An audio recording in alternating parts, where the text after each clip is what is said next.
And now, bringing pop culture and horror to you. Horror Pop After Midnight with Robin Nelson.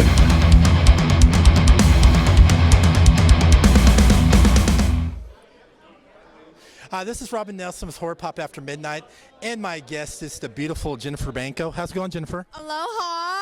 Hi there, friends out in internet world. So how much fun are you having at Days of the Dead? I'm having a fan-flippin-tastic time. I saw you talking to Kane Hodder, who's sitting across from you, and you were saying he had a vagina.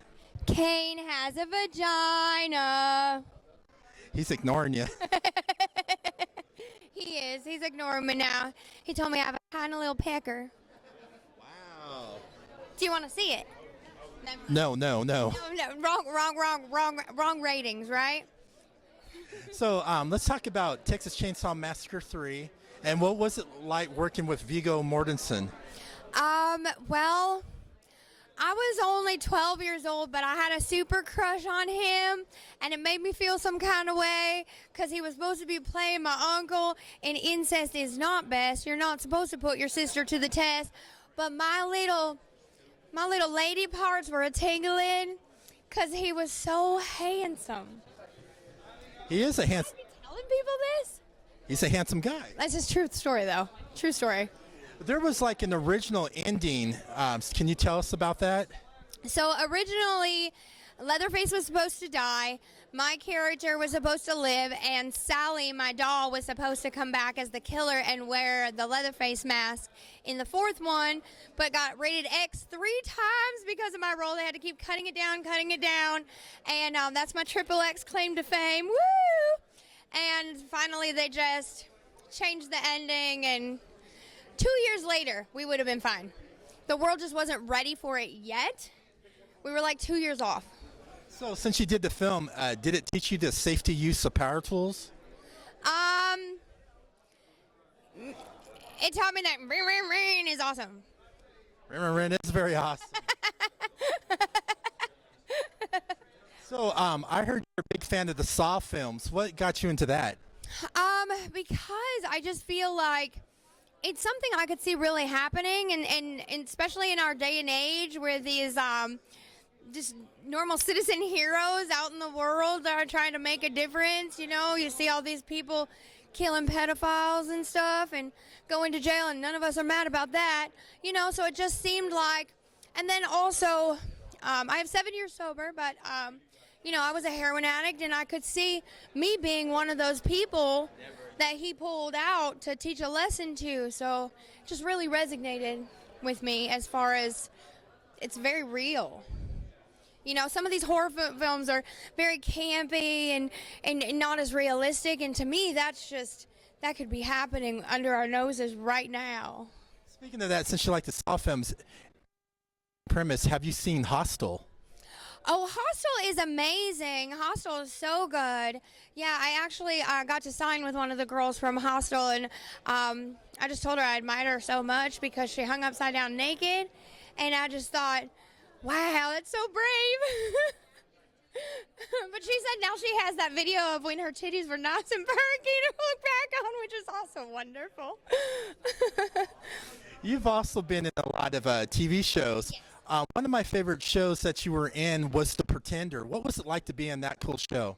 The Pretender was actually, when people ask me, like, what's my favorite thing I ever filmed, that's it. I loved The Pretender. I loved my character in The Pretender. I loved being the youngest one on set. That was always really nice. I was 16 or 17 when I did that, and still one of the youngest ones on set.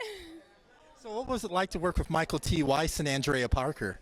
They were amazing, just so professional and so great, and you know, we had a huge crying scene, and he was just amazed at the fact that I let him go for his close-ups first.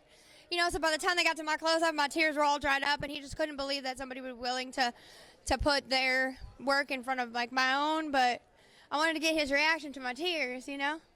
And also you were part of Fangoria magazine. Okay, so when people ask me what is my #1 accomplishment, that is it. I was in Fangoria magazine as a child. That is it. And people are like, what, really? But I just thought that was the bee's knees when I was younger, you know? Since Kane Hodder's your hero, What's your love-hate relationship with him?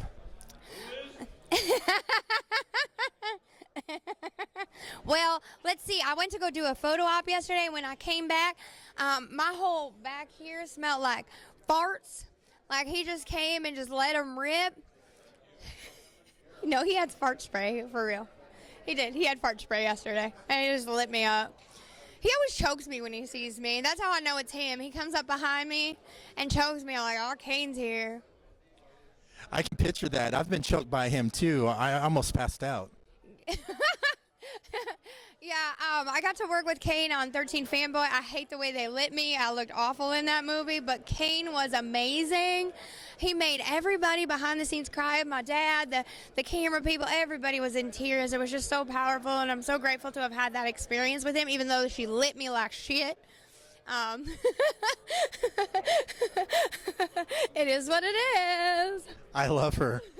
Thank you. Thank you very much. When you're not in front of the camera and all that great stuff, do you have a nerdy passion that you enjoy? I play ukulele. Ukulele, do tell. Yeah, I don't know. I play ukulele. I paint dumb pictures. I set up play dates with my dog and his friends, his doggy friends. We do a lot of those. My dog's got a wonderful life. He takes precedence over everyone. Nice. Yeah. So what are some of the upcoming projects you coming up with? Well, right now I'm at a standstill. I turned down a movie because they wanted me to do full frontal nudity. So I was supposed to be filming that in August in Chicago, but I decided against it. So I have a couple scripts coming my way right now. I have somebody that I'm supposed to call as soon as we get back into town. There's a movie that's filming in Santa Clarita that they want me to be a part of. So interesting. So where can everybody find you on social media? Jennifer Banko on Facebook. Jenna_Banko_13 on Instagram. And God only knows what my Snapchat and all that is. I have no idea, like ZYZ something. I don't know. I'm always making up new shit. Who knows? Who knows? Thank you so much. Aloha. It's been a pleasure. Aloha. There you have it. Sponsored by FilmOhio.org. Check out other episodes of Horror Pop After Midnight on Spreaker, Spotify, Amazon Music, Apple Podcasts, and YouTube. And there you have it.